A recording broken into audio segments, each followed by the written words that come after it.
मैं घंटों से इस जंगल में भटक रहा था। नक्शा बेकार हो चुका था। कंपास भी पागलों की तरह घूम रहा था, जैसे उसे भी पता न हो किस दिशा में जाना है। चारों तरफ बस धुंध और पेड़ों की परछाइयां। फिर अचानक दूर से बच्चों की हंसी, लेकिन यहाँ तो कोई बच्चा था ही नहीं। मैंने टॉर्च की रोशनी नीचे डाली। जमीन पर एक जूता पड़ा था, 1950 के दशक का डिजाइन, लेकिन वो बिल्कुल नया दिख रहा था। चमकता हुआ चमड़ा, जैसे अभी अभी किसी ने पहना हो। मेरे सीने में अजीब सी ठंडक उतर गई। असल में ये सब बस ऐसे ही नहीं हो रहा था। कुछ हफ्ते पहले मुझे अपने दादाजी के पुराने कबाड़ में एक किताब मिली थी, चमड़े से बनी हुई, पीली पड़ चुकी पन्नों वाली। उस पर लिखा था डेडन एक्सपेरिमेंट 1957। पहले मुझे ये किसी सन की वैज्ञानिक की डायरी लगी, लेकिन जब मैंने इंटरनेट पर ढूंढा तो मुझे एक पुराने आर्टिकल में जिक्र मिला।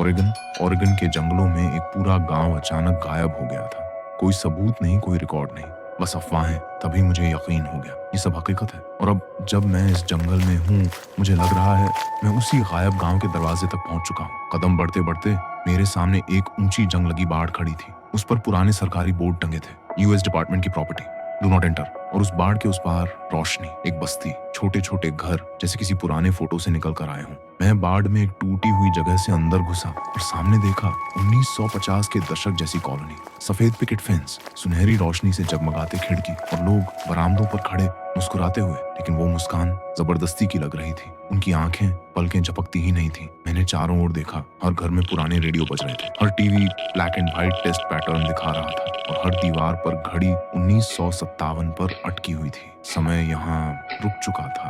तभी एक बूढ़ा आदमी अंधेरे से बाहर आया। उसके चेहरे पर वही जमी हुई मुस्कान थी। उसने होंठ नहीं हिलाए, बस हाथ से इशारा किया, अंदर आओ। मेरे कदम अपने आप उसके पीछे चलने लगे। घर के अंदर दीवारों पर पुरानी तस्वीरें टंगी थी, दशक दर दशक वही लोग। कोई बूढ़ा नहीं हुआ, कोई बदला नहीं। हर तस्वीर में वही मुस्कुराते चेहरे, और आखिरी तस्वीर मेरी थी, मेरा चेहरा। लेकिन वो तस्वीर सालों पुरानी थी। मैं घबराकर बाहर भागा, लेकिन जिस बाढ़ से आया था वो गायब थी, बस अंधेरा और धुंध। तभी धीरे धीरे हर घर का दरवाजा खुला। लोग बाहर आने लगे, बच्चे, औरतें, बूढ़े, सब मुस्कुराते हुए मेरी तरफ बढ़ रहे थे। और उसी पल मुझे सच्चाई समझ आ गई। ये कोई गांव नहीं, ये एक प्रयोग है, द ईडन एक्सपेरिमेंट। सरकार ने इन्हें 1957 में फंसाया था, और अब मैं भी उसी प्रयोग का हिस्सा बन चुका हूँ। धीरे धीरे सब लोग मेरे करीब आते गए। उनकी आंखें चमक रही थी, मुस्कान जमी हुई थी। मेरा सिर चकराने लगा, पैर जैसे सुन्न हो गए, और फिर सब अंधेरा। जब मेरी आंखें दोबारा खुली, मैं जंगल के बाहर गीली मिट्टी पर पड़ा था। सुबह की धूप मेरी आंखों पर पड़ रही थी। मैं हक्का बक्का उठा और बिना पीछे देखे